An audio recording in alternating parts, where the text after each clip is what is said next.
हैकले सुलेमानी और ताबूत सकीना का जिक्र मजहबी तारीख के हवाले से बकसरत सुनने को मिलता है, लेकिन हक़ाइक़ का इल्म बहुत कम पाया जाता है।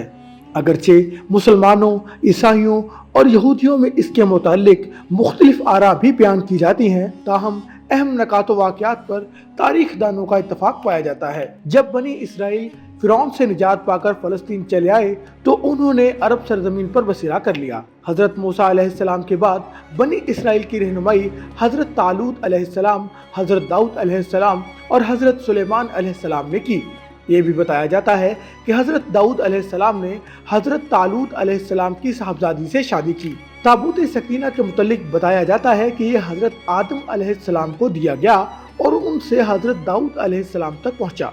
कहा जाता है कि जब ये संदूक हज़रत दाऊद अलैहिस्सलाम के पास था तो उसमें लोहे कुरानी और मूसा अलैहिस्सलाम का असा भी था, और तो रात कोह सीना पर हज़रत मूसा अलैहिस्सलाम को दी हुई तख्तियाँ और वो बर्तन भी था जिसमें आसमानों से मनोसलवा उतरा था। इसराइली ताबूत सकीना को अपने किबला के तौर पर भी इस्तेमाल करते हैं।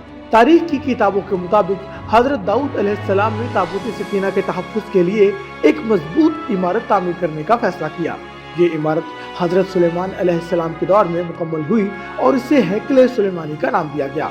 बनी इसराइल ने हैकले सुलेमानी को दोबारा तामीर किया। बाद अज़ां रूमियों ने हमला किया और उसे एक बार फिर निशाना बनाया।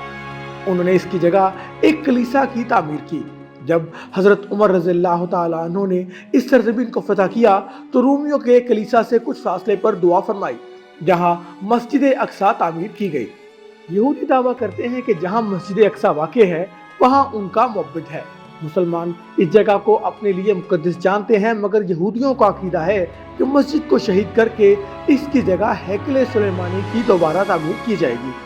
वो हैकल की एक पसमानदा दीवार में वाक़े दरवाजे के मुतल्लिक भी समझते हैं कि ये क़यामत से कबल उनके बादशाह की वापसी का रास्ता है। वो समझते हैं कि जब इस दरवाजे से उनका बादशाह निकलेगा तो उसके पीछे तमाम मुर्दे उठ खड़े होंगे।